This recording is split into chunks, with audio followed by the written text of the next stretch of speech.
سب سے پہلے حضرت مفکر اسلام شہزادہ غوث اعظم ڈاکٹر پیر سید عبد القادر جیلانی شاہ صاحب کی ویڈیوز کو حاصل کرنے کے لیے جیلانی میڈیا کے یوٹیوب چینل کو سبسکرائب کریں اور بیل آئیکن کلک کریں۔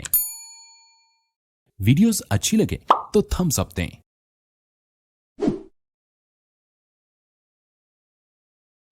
اس وقت جو قصہ چل رہا ہے مسجد اقصیٰ کا، وہ جو کروسیڈ ہیں، صلیبی جنگیں ہیں، وہ اس بات کی شہادت ہے کہ یہ آج نیا کام نہیں ہے۔ پہلے کئی مرتبہ کفر اسلام سے پنجہ لڑا چکا ہے، لیکن اس میں کامیابی کفر کو ہوئی تھی یا اسلام کو؟ اس کا جواب ہے کامیابی اسلام کو ہوئی تھی۔ کیا وہ خوش قسم کے مسلمان تھے یا ہمارے عقیدے کے مسلمان تھے؟ جن کا نام ہے صلاح الدین ایوبی، وہ کفار کے پروپیگنڈے کا ایک جواب بھی ہے۔ اور دوسری طرف یہ کہ حضرت غوث الثقلین رضی اللہ تعالیٰ کی بارگاہ کے ایک تربیت یافتہ پڑھے ہوئے جنہوں نے مغنی لکھی ہے، مذہب حنبلی میں سب سے واضح اور مشہور معروف اور ریلائبل بک جو ہے وہ مغنی ہے، اور مغنی کے مصنف جو ہیں حضرت غوث الثقلین کی درسگاہ کے پڑھے ہوئے ہیں۔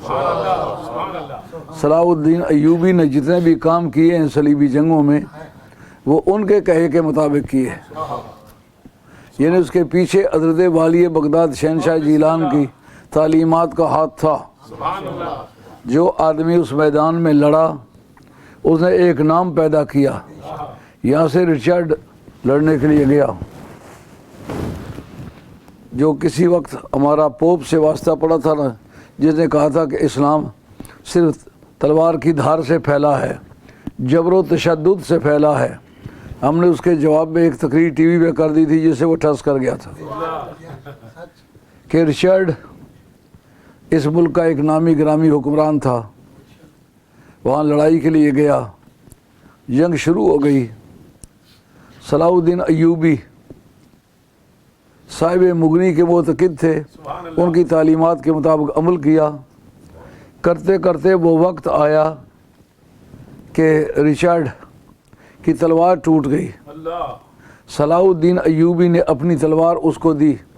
عرب لوگ آخری دم تک 3 تلواریں رکھتے رہے، ایک لڑائی کے لیے، ایک اپنے لیے سپیر، ایک دشمن کی اگر تلوار ٹوٹ جائے، نہتا ہو جائے تو اس کو فیصلہ کن جنگ سے پہلے تلوار فراہم کی جائے، تاکہ وہ یہ نہ کہہ سکے میں نہتا تھا، مجھے کسی نے مار ڈالا، یا میں اس لیے مغلوب ہو گیا کہ میرے پاس تھا کچھ نہیں۔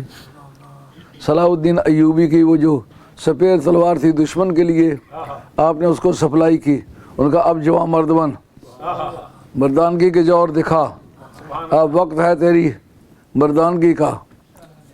اب جناب اسی کشمکش میں صلاح الدین ایوبی کی تلوار رچرڈ کے گھوڑے کی گردن پہ لگی، گردن وہ جا لگی۔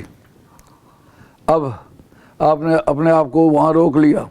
ان کا پریشان نہ ہو، اس حالت میں تمہیں مارنے کے لیے تیار نہیں ہوں، کیونکہ تمہارے پاس گھوڑا نہیں ہے۔ دوستوں کو حکم دیا جاؤ جا کر کے اس کے لیے گھوڑا لے آؤ۔ جب گھوڑا لایا گیا، اچنبے کی بات ہے کہ نہیں، دنیا بھر میں کسی قوم کا یہ کردار آپ کے دیکھنے میں آیا ہے، سننے میں آیا ہے، پڑھنے میں آیا ہے کہ دشمن کو اس وقت اس کو گھوڑے کی پیشکش کی گئی، اس کی عقل چکرا گئی کہ یہ کیا زمین ہے کہ آسمان ہے، میں سوتے میں ہوں کہ خواب میں ہوں، یہ دنیا یہ ڈومز ڈے ہے۔ وہ حیران ہوا، مجھے کیسے گھوڑا مہیا کیا جا سکتا ہے؟ انہوں نے کہا میں مسلمان ہوں، ایک مسلمان کی طرح جینا چاہتا ہوں، مسلمان کی طرح مرنا چاہتا ہوں، مسلمان کی طرح لڑنا چاہتا ہوں، مسلمان کی طرح صلح کرنا چاہتا ہوں۔ گھوڑا لایا گیا، رچرڈ کو دیا گیا، اور جس وقت رچرڈ کو تلوار بھی سے سپلائی ہوئی، گھوڑا بھی سپلائی ہوا، اس وقت انہیں دیکھا کہ صلاح الدین ایوبی کے مقابلے میں لڑ نہیں سکتا۔ رچرڈ کم عمر آدمی تھا اس کے مقابلے میں، صلاح الدین ایوبی ان دنوں وسمہ لگایا کرتے تھے. یہ ایک کتاب تھی جواہر البحور، اس کے اندر صلاح الدین ایوبی کی جنگوں کا قصہ ہے، وہ میں نے پڑھائی ہے پوری. اس کے اندر ان سے پوچھا کہ آپ وسمہ کیوں لگاتے ہیں؟ واقعہ تو یہ تھا نا کہ دشمنوں کے مقابلے میں ایک بوڑھا آدمی اپنے آپ کو ظاہر نہیں کرنا، ایک صحت مند اور تنو مند آدمی ثابت کرنا ہے. لیکن جواب انہوں نے بڑا خوبصورت دیا، انہوں نے کہا یہ گزری ہوئی جوانی کا ماتم کر رہا.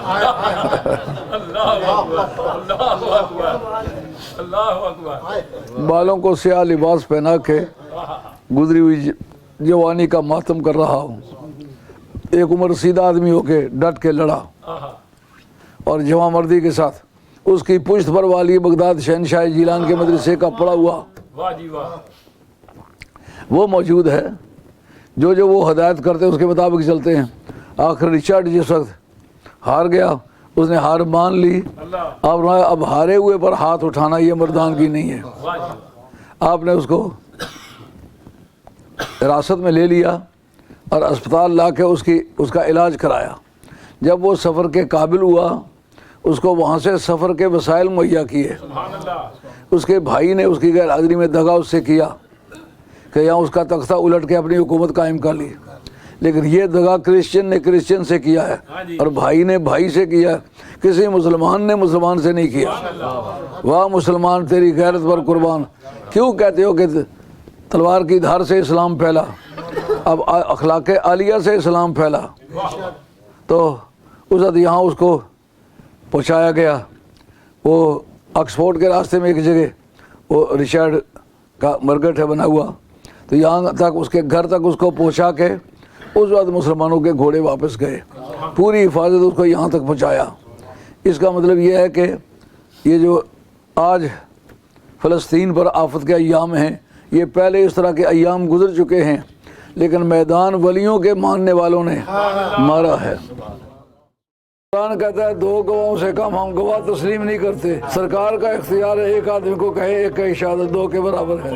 مدینہ طیبہ میں سرکار کی قبر شریف کا ارادہ کر کے انہیں آنا چاہیے یا نہیں آنا چاہیے؟